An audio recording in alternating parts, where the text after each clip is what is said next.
Welcome to another edition of the Inspired Stories podcast, where leaders share their experiences so we can learn from their successes and be inspired by how they've overcome adversity. My name is Anthony Codispoti, and today's guest is Alfredo Hildebrandt, General Manager and COO of Lakewood Country Club, one of Ohio's most distinguished private clubs. Founded in 1921, Lakewood blends a century of tradition with a modern approach to member experience, offering everything from a championship golf course to exceptional dining and recreational facilities. Now, Alfredo is driven by a passion for empowering others to excel. With a track record of leadership at well-respected private clubs, he has consistently helped organizations enhance the member experience while honoring tradition and embracing innovation. His commitment to fostering a culture of growth, accountability, and collaboration has left a lasting impact on the communities and teams that he served. Now, before we get into all that good stuff, today's episode is brought to you by my company, Add Back Benefits Agency, where we offer very specific and unique employee benefits that are both great for your team and fiscally optimized for your bottom line. Imagine being able to give your employees free access to doctors, therapists, and prescription medications in a way that actually puts more money in your staff's pockets and the company's too. As an example, one recent client with 450 employees boosted net profits over $412,000 a year. Results vary for each company, and some organizations may not be eligible. To find out if your company qualifies, contact us today at addbackbenefits.com. All right, back to our guest today, the General Manager and COO of Lakewood Country Club, Alfredo. I appreciate you making the time to share your story today. Thank you for having me. Excited to be here. So, Alfredo, I understand you were born and mostly raised in Peru. What was it that led to you coming to the States? What brought me here to the United States was, I call it chasing the American dream. At a young age, I lived with my mom. She passed away. My grandparents took over my custody. And at that point, when I was 15, 14, with a lot of energy, I needed some discipline and just some aspirations. And that's why my uncle, Marcelo, decided to take over my custody and give me the opportunity to become the person I am today. And it's a decision that I never took it lightly. It took me a little bit, but when I step in, I make the best out of it. And I'm here now in the United States. I call it living the American dream. So losing your mother when you were 12, is that right? Correct. Must have been a really difficult experience. How did you get through that time? I am blessed that I have an awesome community behind me. And that's the side of my mom, my brother too. Definitely grew up quick when that happened. I had to be the father and also the big brother for my little brother. But I think that shows my character, why I'm today, and the way I conduct myself, and I behave, and also the aspirations that I have. It was really difficult, but having the family behind me and show me the love and support really got me through the tough times. And going back to it, like I said, it taught me a lot of great lessons. Unfortunately, the hard way. Yeah. Did you speak any English before you came here? I understood a lot, but it was really hard to communicate. And, my personality, I'm a bubbly person. I want to interact with people, talk. And my first couple of years moving to the United States was really rough because I wasn't myself. I wasn't able to communicate the way I wanted or express myself. I was shy, which it wasn't really the person that I wanted to be in. And like I said, it put me in my discomfort. It put me in discomfort where I needed to feel comfortable with discomfort. And that's also part of a growing period where I do believe I gain a lot of resilience and grit. And so you understood some English before you came here, but you weren't able to speak it very well. You weren't able to communicate. How did you learn? How did you pick up language skills once you got here? When I got here, at one point I needed to flip the switch and said, you know what? I just gotta be myself. If they don't understand what I'm saying, I have to repeat myself and just be myself and just get out of my comfort zone. Really helped me out. Once I started talking to people, interacting, hang out with friends. And, one thing that really helped me out for me was college. college was for me what the point when I just exploded, when I was like, you know what, I am myself now. I can tell like I'm Alfredo Hildebrandt now. But I just love getting out of that. the comfort zone. You mentioned that several times, and that's, I think, such a key lesson we've talked about on this show before. I've got two young boys, 9 and 11. It's something I try to coach them on as well. It's the idea of getting comfortable with being uncomfortable, because growth really happens at those uncomfortable edges of life, right? When we put ourselves in these situations that are completely unfamiliar, we don't really know what we're doing. That's the opportunity to learn new skills, to let ourselves grow and kind of surprise ourselves on what we can do. Yeah, and that made me feel comfortable with my own skin, with my own self, just coming out of my comfort zone. You know, my dad is an immigrant as well. He came to this country from Italy when he was 8 years old, and he didn't speak any English. And the way that they learned, now this was decades ago, was American television. Yeah. Watching American television was a big way he would pick up keywords and phrases, and even tells the story one time he got lost and he remembered a scene from a television show, and he was able to use a couple of phrases to talk to a police officer and, you know, help him kind of get to a payphone and find his way home.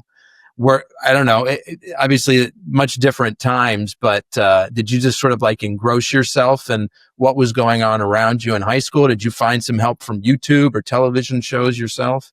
At that time, YouTube wasn't a thing for me, right? Ah, 12 years ago, but television and the school was really nice to me, and the kids out there too. You can remember, I came in when I was 16 years old, right where, you know, insecurities are building up, right? In high school and private school, different environment, no friends right from zero. Playing sports really helped me out. I played tennis, soccer. So building between the communities and the school really helped me out to kind of just come out of my shelf. And then they were really kind. And the school was world class for me. what school was that? St. Peter St. Mary High School, right in Akron, Ohio. Oh, I've heard of it before.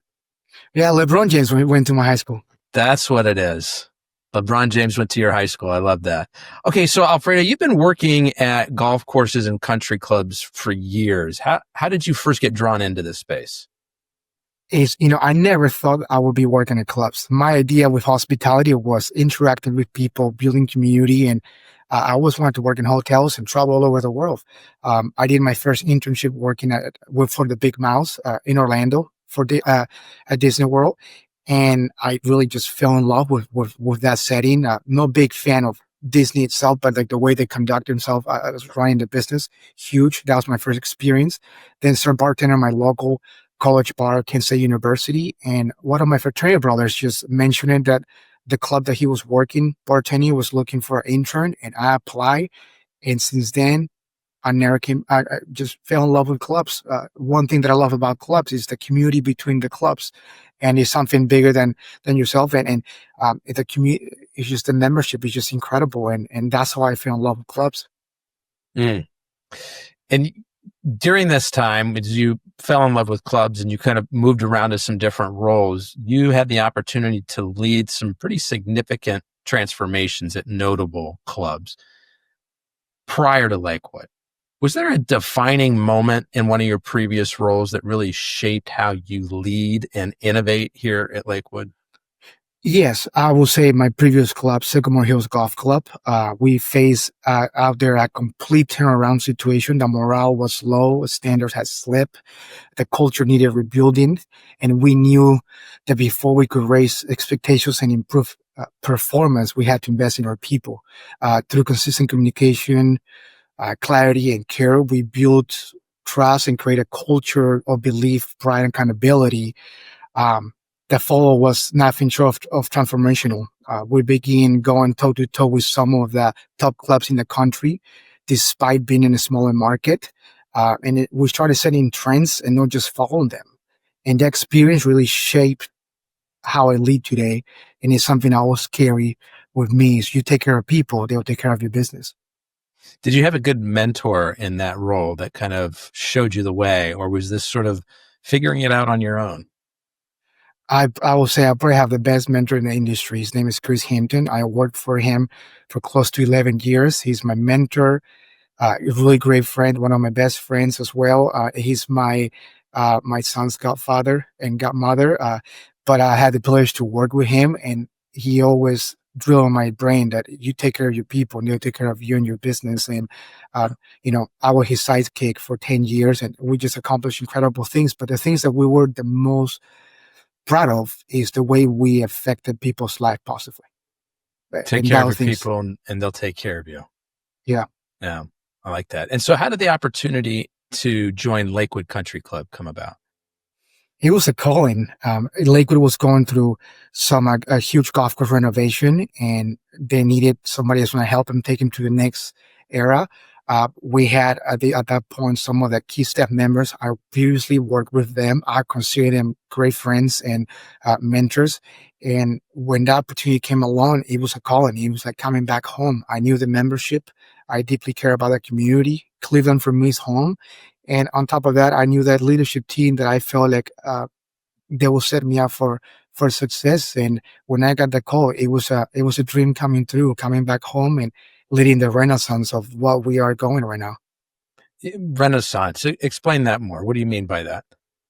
What I mean with the renaissance, I would say that probably that we have one of the best teams here at the club, in the club industry in the Cleveland area. But we're just getting started. The golf course was just the first stone to what we're building here at Lakewood Country Club. The golf course is going to set up for the next 100 years, and we want to keep building upon what we have turn around the club. It's a vibrant community, and we're close to sellout membership. The members are highly involved, and you can feel the culture that we're creating here. And that's where when I tell about the Renaissance, is we're just getting started for what is the next future for Lakewood Country Club. So for somebody who's never been to Lakewood before, can you explain what the guest experience is like? Absolutely. What I like to call it here, Lakewood, is like when you walk through these doors, you wanna feel seen, value, and love. For me, hospitality is not just great food and great drinks and a great golf course. Is the way we make you feel, the memories we create together, and that's my number one goal. Is when you come here, you feel seen, loved, and appreciated, and thank for your business. And that's something that is something you can measure with metrics. It's just how we make people feel. They want to come in here with a smile, and I want them to leave with a smile. And so for somebody who comes to Lakewood that they've been to other nice clubs before, what do you think they're going to see as a difference? What sets you guys apart? Is how we make people feel. Like I said before, they could be a club with a nice building. Is just a club. It's a clubhouse. A club with a nice culture, great hospitality is a club. And we have a beautiful club where you can feel culture, you can feel the love, and you can feel that it feels different. You walk in here. It's a big family. Can you say more about the culture piece? How do you build that? How do you establish that? How do you grow it? How do you get it to be what you want it to be? It's got to be more than just sort of putting placards on the wall and repeating slogans. Like what are some of the practical steps that you've used to foster that culture? For me, first was building trust. Once you build trust, you have a clear communication, clarity, and accountability. For me, those are the fourth key thing for great culture.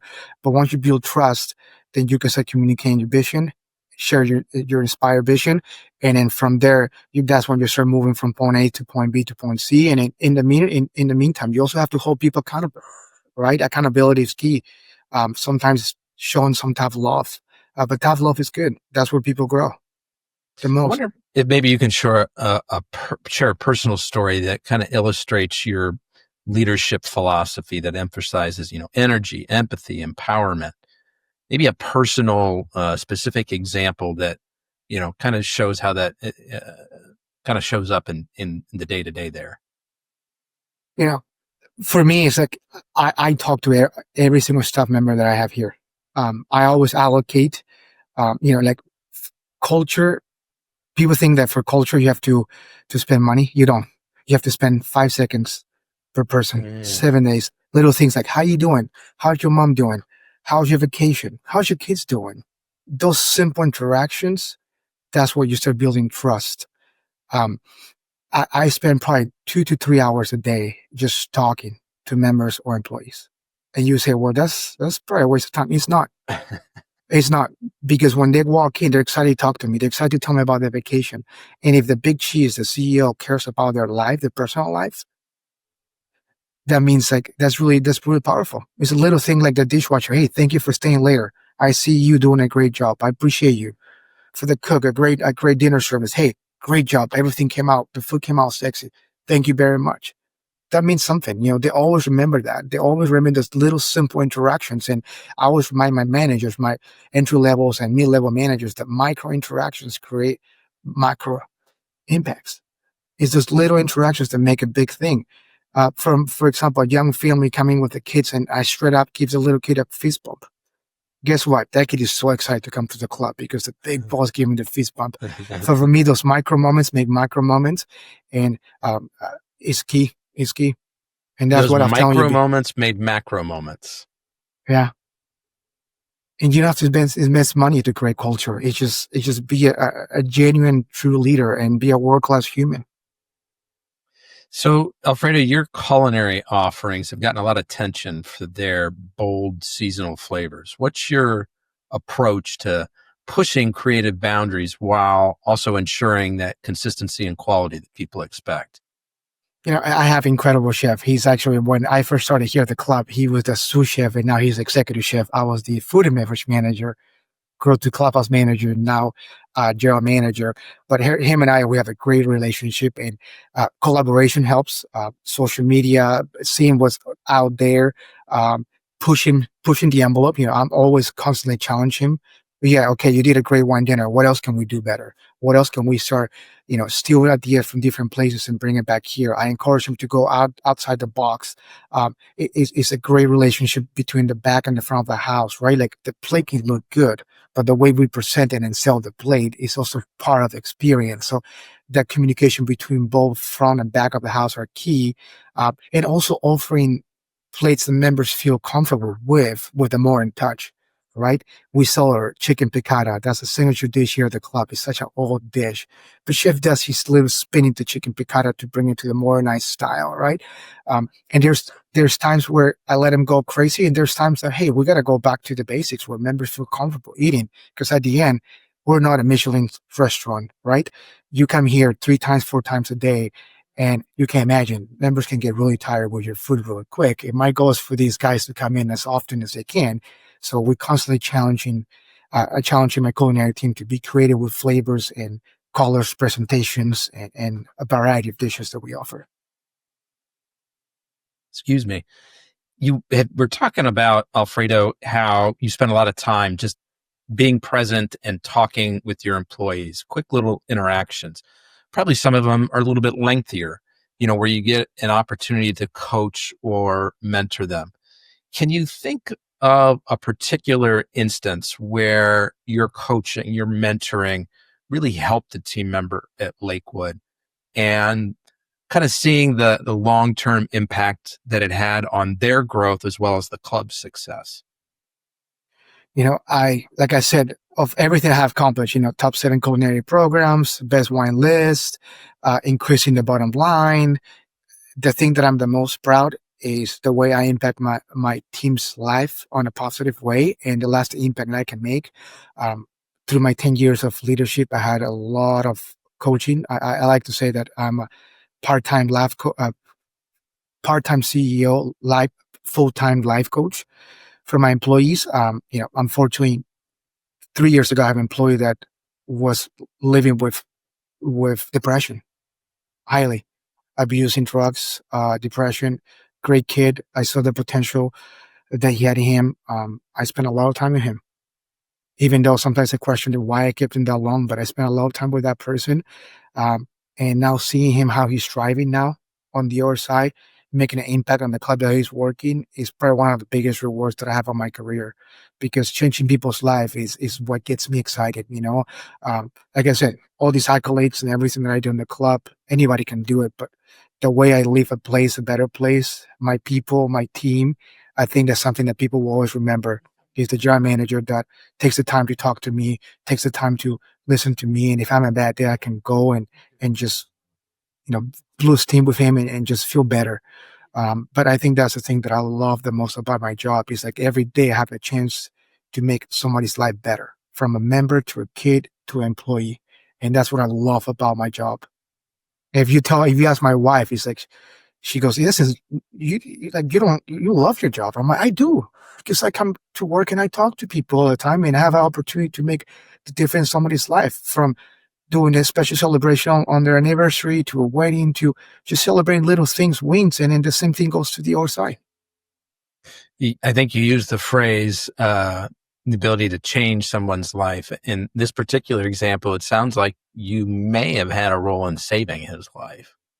I did. And when he was, I don't want to share too much of his story, but it was, yeah, we did. And we have a constant communication all the time. And I'm happy he's doing great, and it just keeps going on. But like, I have so many of those moments with college kids that come here and then I became their mentors. And now I see them in the professional world being doctors, nurses, lawyers, architects in the financial world. And that's my legacy is the memories I was able to create with them and help them take the next step. That's awesome. What was the job that you had where you increased food and beverage revenue by over $750,000? And how did you do that? That was my previous club, Sycamore Hills Golf Club. Okay. We have a team of killers. At that point we were really young. We had this chip on the shoulders. We're a small club, but we're gonna show the world that you can do great things in a small market, and we did. And part of that, it sounds cliche, but it was the culture that we built. It was when you walk into those doors, people feel seen, loved, and appreciated, and that's why they came so much to the club. It wasn't that we brought more members. It was just members using the club more often. It's because they love the experience. As soon as they walk in, the ballet will say hi to them, recognize them by the names. The hostess, to myself, to the staff, they feel seen, loved. And then even the chef will come out and talk to them. And just, we create a culture that it was hard to miss. And people just wanted to be around that happy energy. Of course, we did increase our culinary offerings. Did we, increase our menu, make it better? Yes, 100%. But it was just the culture that people love walking through those doors. It was the way they felt when they left. That make us and help. the thing I want to call out about your answer there is you immediately said we had a killer team. Yeah. You deflected the credit to the folks that were with you rather than saying, oh, here's what I did. Oh, no, we had a great team in place. I think that says a lot about your personality. It keeps coming through in a lot of the answers that we're getting from you. I just wanted to call attention to that. I appreciate it. Like I said, we had a team of just world-class humans, and everybody was a killer when it came to operational. But the most important, it was the world-class humans, and the members just felt connected. It was a connectivity we were able to create, that sense of community. So at Lakewood, you're known for your tradition, right? That's central to your identity. But you also really emphasize this forward-thinking innovation. What have you found most challenging about trying to blend those two perspectives, and how do you work to overcome that? It's challenging, especially for clubs, but a clear mission, vision, and communicating that is key. And of course, results. When you want to change the culture of a club and modernize it, it takes more than just one person. It's also buying to from the board of directors, from the leadership team to the board of directors, all the way to the membership, and just become a unifying front. And the challenge is just communicating and having members buy into it. Because the reality is like, why would you want to change something that works? It's like because we could do better, right? And people take the risk too. And I'm blessed that I have an amazing board that's willing to take calculated risk for a better. The perfect example is our golf course restoration. It was a calculated risk that's paying tremendously dividends. There were a lot of naysayers, a lot of doubts, and we prove everybody wrong that was the right call. And now we have some credibility. We have some some cash in the bank that if we want to do anything like this, something like that, we will accomplish it. And what's the metric? How do you sort of look at that decision and say, yes, that was the right move? Is the membership levels, the membership, and just the bottom line, right? Seeing the balance sheet and seeing where we are, and see the activity levels of the club. How members are proud walking in and saying like, "That's incredible, we accomplished there. I'm glad I'm part of these," and telling their friends, "You should join our community. Come over here." I think that's the biggest compliment is when a member recommends another potential member to join the club. That's a testament that we're doing something right. And you mentioned this word early on about the renaissance that's taking place. As you look ahead, how do you envision Lakewood Country Club evolving even further over the next few years? I want to be this place to be the hub for families and young professionals and professionals of the West Side. Or focus. And we have a championship golf course, but our hope is that we can start transition to focusing on lifestyles. I like to say we don't sell membership, we sell lifestyle.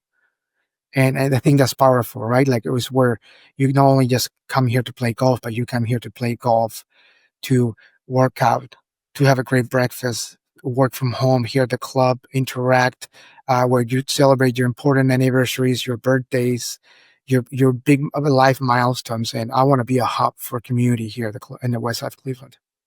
So we've been talking a bit about the renaissance, the transformation, if you will, that's taking place there at Lakewood Country Club. Alfredo, I want to hear about your personal transformation that's been taking place recently. Yes, this year and a half is been incredible for me, both professionally and personally. I took this role being 34 years old in the midst of moving from Fort Wayne to Cleveland. I had a newborn baby. I have a 3-year-old and 2-year-old. We moved into Cleveland when he was two weeks old. My wife was really to kill me.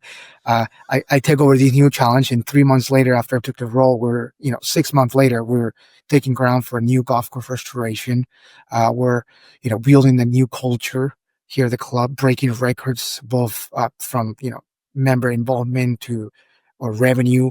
And in the midst of all the stuff, I decided to take over my own personal health as well, and just take over my ownership of my life. And I lost near 90 pounds since then, and culmination of that, I celebrated of doing a half-Ironman this past week, which it was probably the hardest thing I ever done in my life. But I got it done, and now what I learned from that is like anything is possible if you put your mind into something, and if you put some grit and discipline. And what was kind of the catalyst to the losing weight? I just, I will talk about excellence all the time to my team, but then on my personal life, it's like I'm 260 pounds walking around, not taking care of my body. It's like I gotta do what I say, right? And I decided just to flip the switch and say, if I'm gonna talk about excellence, I'm gonna do excellence. And I was doing excellence at work. Every time I walk in, I'll be dialed in.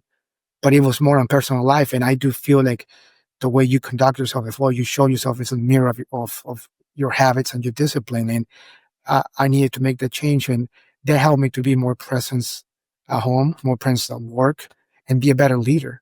There's no bigger challenge now that I cannot tackle, and that's the mentality I take when any problem comes in.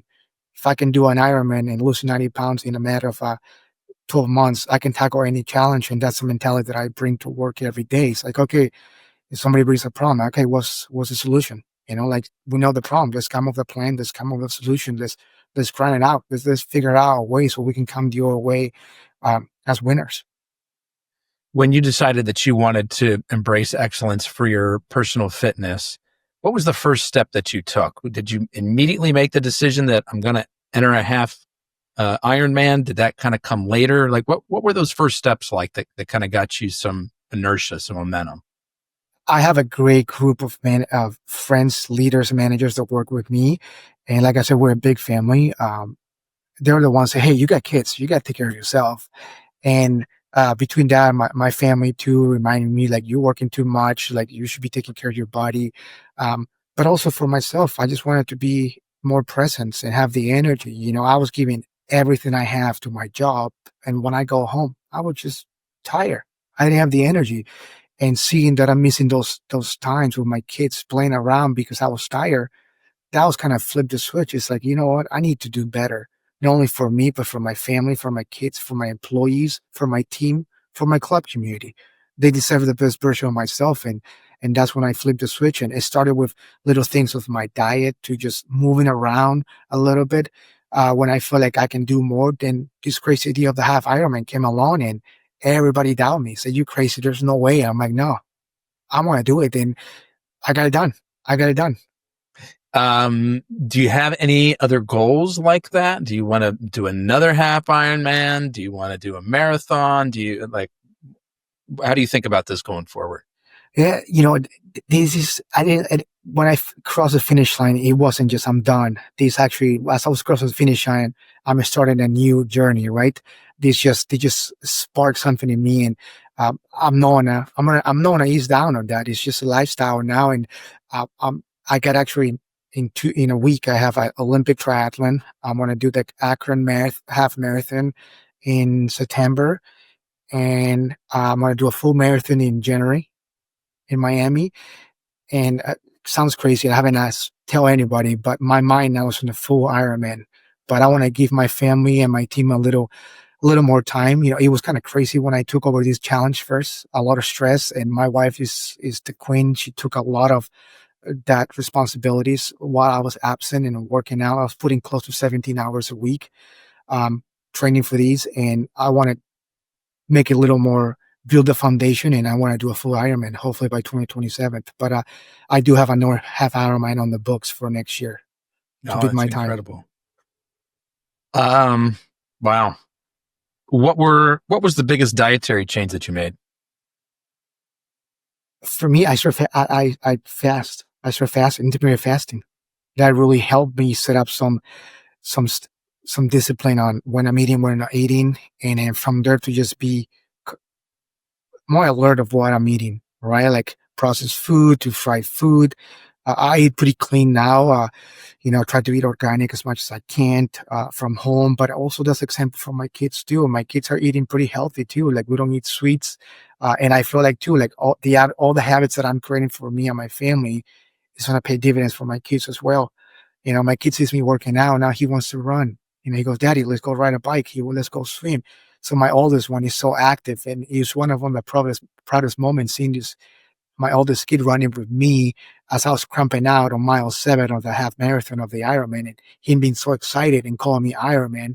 Um, I think that's going to leave a big impact on my family, and I hope I can, I can leave that. When you put your mind to something, you need to accomplish it, and you don't quit.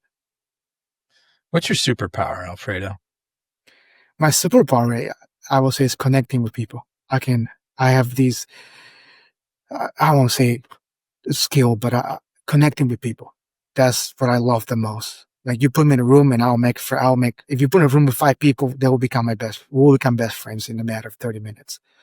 And I think that's why I was able to be successful in this industry, because at the end, it's all about people. Anybody can do my job, but connecting with people and how you make people feel, that's what makes us taken from one level to the next one. So aside from the culture piece, which I know you're a big fan of, what are some other things that you've tried and found success with when it comes to recruiting and retaining team members? I will say invest in your people, right? I invest a lot of not only just resources and money and tools on my people, but also my time. Like I said, conversations and making feel like they're seeing love and I appreciate it.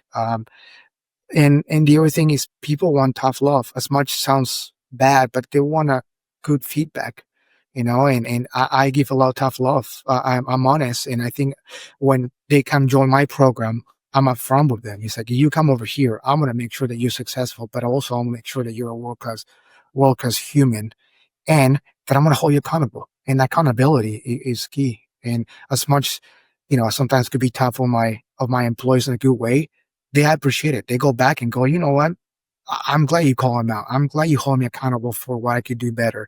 Because at the end, that's why they join me, is because they join our team here at Lakewood, is because they want to be better people. They want to be better leaders and better managers.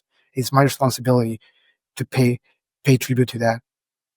What advice would you give to a leader on how to approach some of those tough love conversations?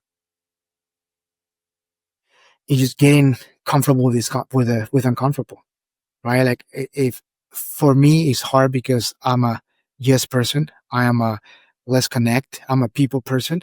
So I know that those conversations at the beginning were hard for me, but also I understand as a leader, it's my responsibility to develop other leaders.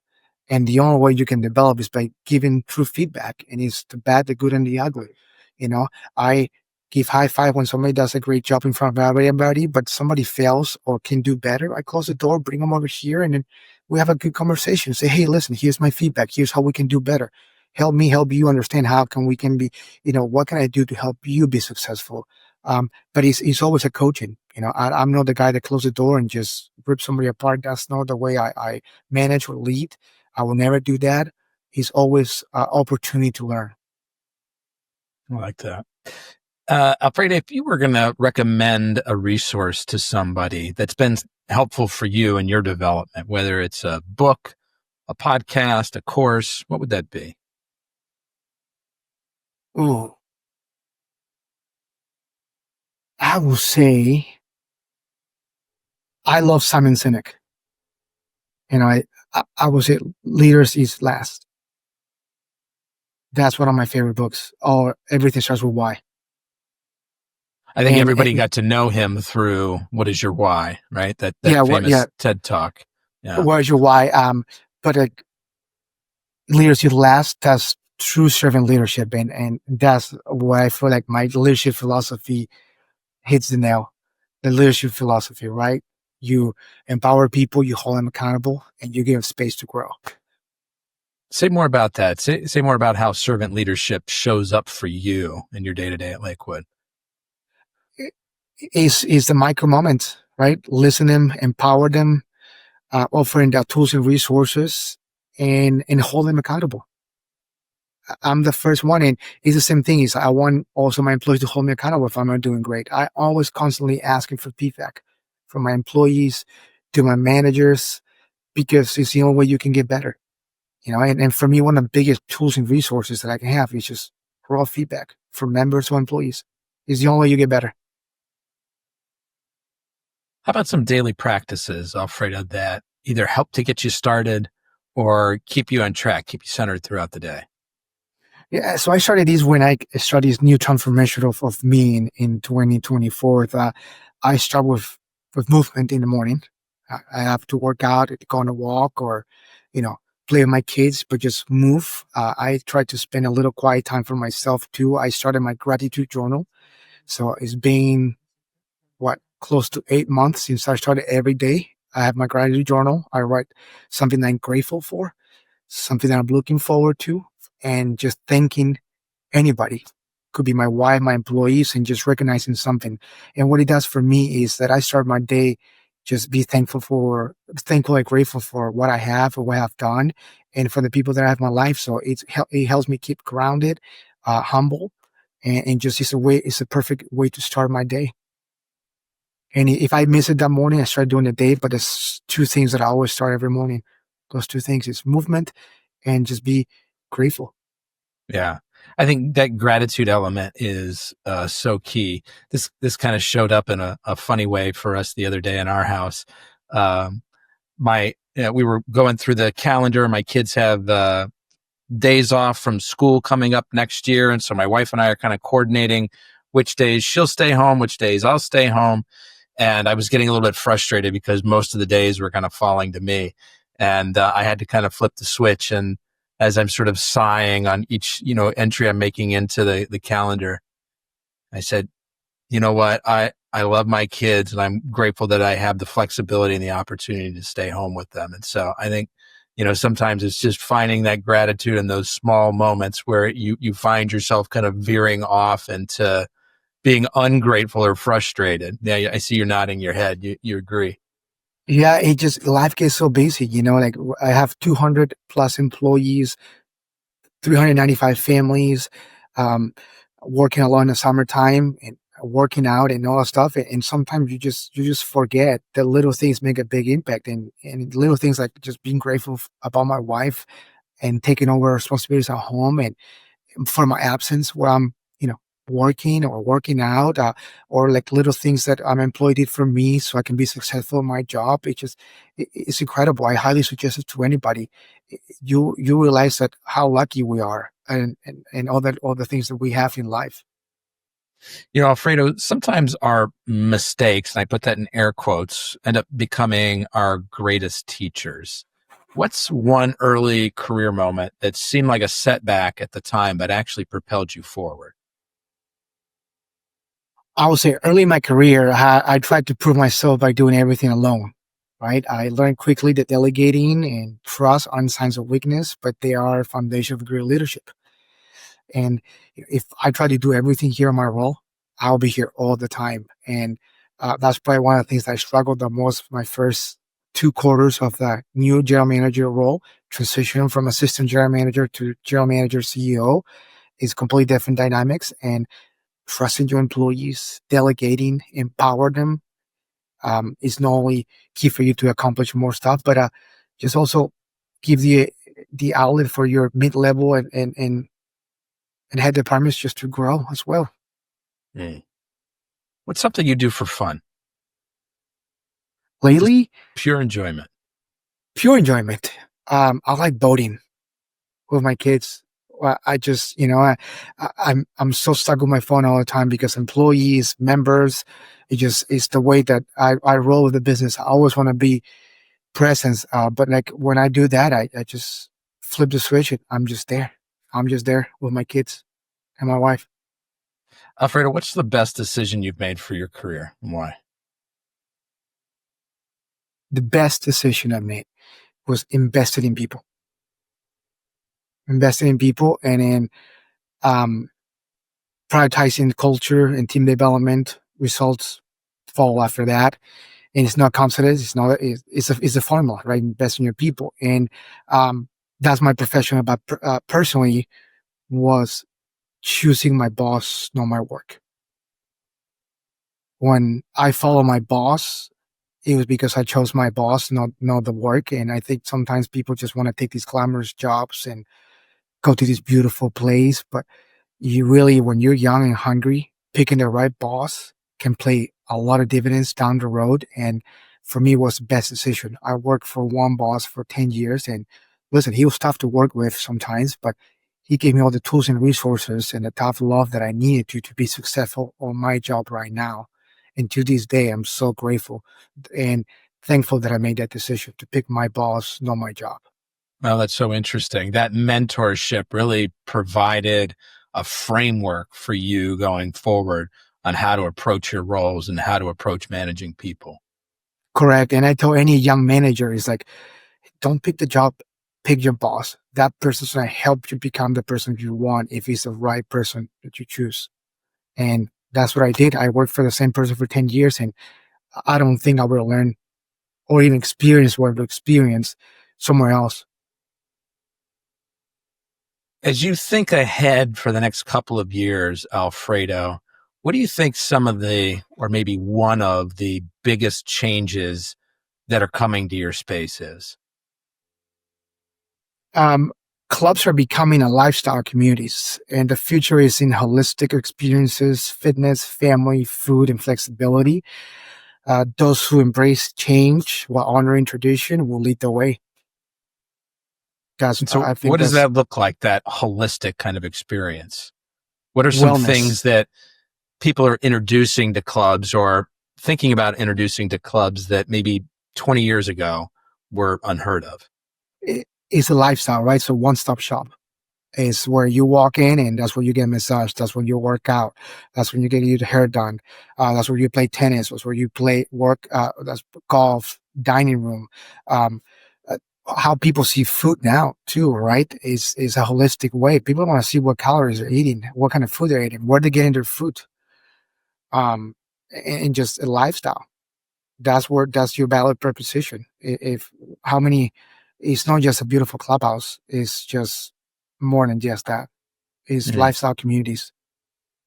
What's one thing you wish more people knew about your industry, Alfredo? It's more in golf and fine dining. At its core, the industry is about people and connection. We create spaces where members feel a true sense of belonging, where we celebrate life meaningful moments that happen here. Behind every experience, there's a team committed, um, and we're here. It's all about experiences and memories. I will say that it's not just about golf and fine dining. It's about experiences, how it make people feel. I like that. And not just from the member side, but also from the staff side. It's incredible when you walk in as an employee and the members truly genuinely want to know about you. And I see so many stories where a server starts here when they're 16, 17, 18, 19, and then they ended up working for a member. So it's a place to network. It's a place to get the soft skills that we're losing nowadays with AI technology. I think soft skills is what's going to set us apart going forward. Is AI become part of your day-to-day operations there? Are you guys leveraging it in any way? We do. And if you are not using it, I feel like you're behind, right? That's why technology is there. It's available for anybody. And that's when talking about traditions with modernization, right? Like it's the tools to use it out there. And from accounting to marketing to communication, um, we got to use it. We got to use it to simplify it, to make it easy. And that's the world we're going. And so what's your favorite tool? What do you like to use? I use Grammarly a lot. English being my second language. I tell everybody that I have to work harder than anybody, right? I'm in a position where I communicate with members, the staff, and I want to be concise. I want to be precise, and I want to make sure my message gets across. So communication is key, and I use any tools that I can to be able to communicate that. If I wouldn't be using it, I don't think I would be doing anything deserving to my membership, because those tools are there for anybody, and I encourage everybody to just explore those. And club industry is one of those dinosaur industries where we're so behind in many ways. But the clubs that are evolving are the ones that use the technology in their advantage. Yeah. Amazingly powerful tools when used the right way. I agree. Exactly. Yeah, you got to be careful, of course, and you can't rely solely on that, because at the end is AI. But there's some great things you can use. Yeah. So Alfredo, I've just got one more question for you, but before I ask it, I want to do a couple of things. First of all, everyone listening today, I'm going to ask you just to pause for a second. Go ahead, hit that follow or subscribe button on your favorite podcast app. I want you to continue to get more great content like this. If you've got a free moment, leave us a review or a comment. It's a really helpful way to encourage other people to find the show and benefit from these interviews as well. Alfredo, I also want to let people know the best way to either get in touch with you directly or to follow your story or that of Lakewood Country Club. What would that be?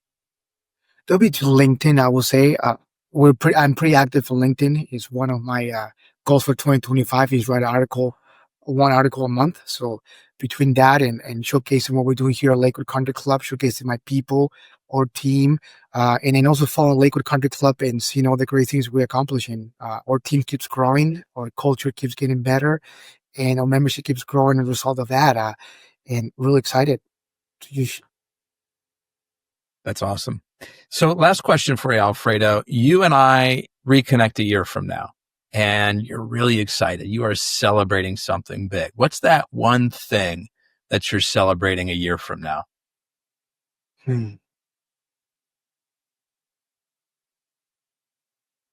From here to now, what I want to celebrate is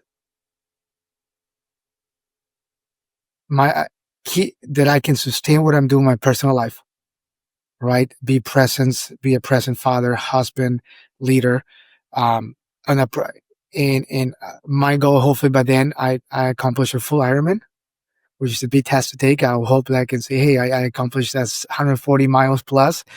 And in a professional world is that I set up Lakewood to be the standard in the west side of Cleveland and in Northeast Ohio. It's a standard club to follow. We're not just following trends, but setting the trends. Well, I'm rooting for you. Alfredo Hildebrandt from Lakewood Country Club. I want to be the first to thank you for sharing both your time and your story with us today. I really appreciate it. Thank you, Anthony. I appreciate it for having me. Folks, that's a wrap on another episode of the Inspired Stories podcast. Thanks for learning with us today.